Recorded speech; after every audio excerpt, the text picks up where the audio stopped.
Et du coup, un truc que je trouve intéressant, c'est que toi, tu interviews plein de gens dans ton podcast. Donc, forcément, j'imagine que tu as des interviews avec des gens avec qui tu partages pas forcément le même processus de pensée. Comment tu abordes tout ça? Tu es très politiquement correct, je dirais, Ouais, comme personne. ouais, Et tu aimes donner la parole à tout le monde. ouais, Moi, je suis différent, pour être honnête, tu me connais. Hein. ouais, Moi, j'aime bien, ok, on a la même philosophie. ouais. J'adore écouter, j'adore apprendre, mais si je partage pas l'idée, si tu veux, la philosophie avec la personne, eh ben, je me dis, voilà, je respecte son point de vue, mais ça, c'est mon point de vue. Et comment tu abordes ces conversations où des fois, tu as presque envie de jump in et c'est, oh, non, shut the fuck up, ce que tu dis là, c'est des conneries. Ouais. Comment tu abordes ce processus-là pendant l'interview? Ouais, quand j'ai des invités, voilà, j'aime pas. Je pense pas que ce soit je pense pas que ce soit une envie d'éviter le conflit. Je pense que l'objectif global avec le podcast, c'est vraiment d'amener un maximum d'informations qualitatives pour que tout le monde puisse se faire sa propre idée sur les choses.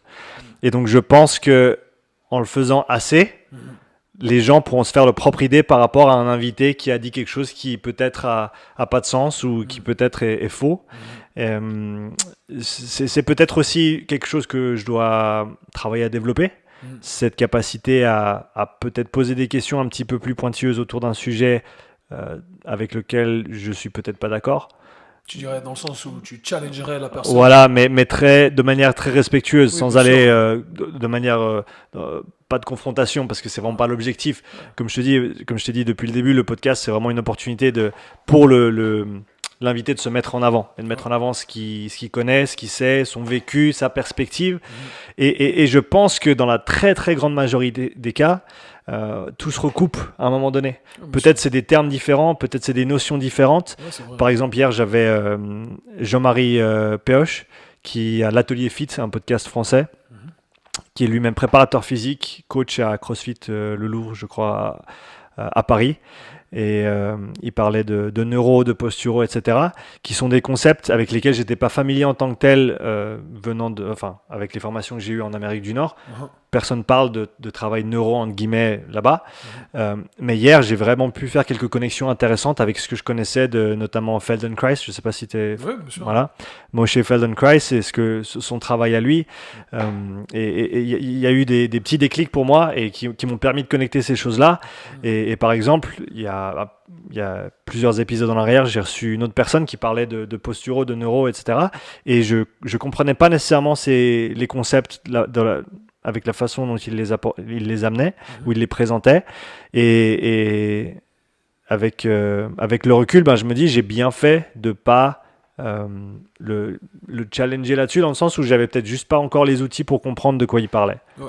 J'avais juste pas assez de connaissances encore, c'était un domaine que je comprenais pas assez bien.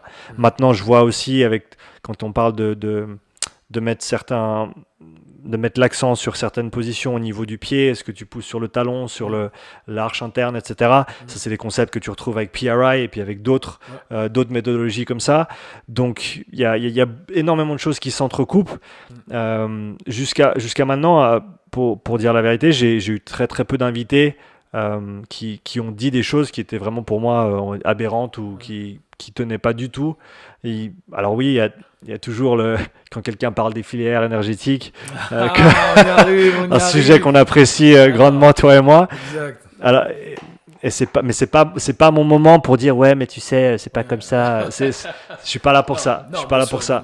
non. Et Au final, il n'y a pas de. Aussi, ce qui est intéressant, la science qu'on pratique, c'est que il n'y a pas vraiment de juste ou faux. Au non. final, tout se défend et tu as ton opinion. Moi, j'ai mon opinion. Et après, il faut savoir la défendre et savoir pourquoi on fait les choses. C'est ma seule rant, si tu veux. Tu vois, on dit les choses, Ouais. mais on les fait, mais on ne sait pas pourquoi on les Ouais. fait.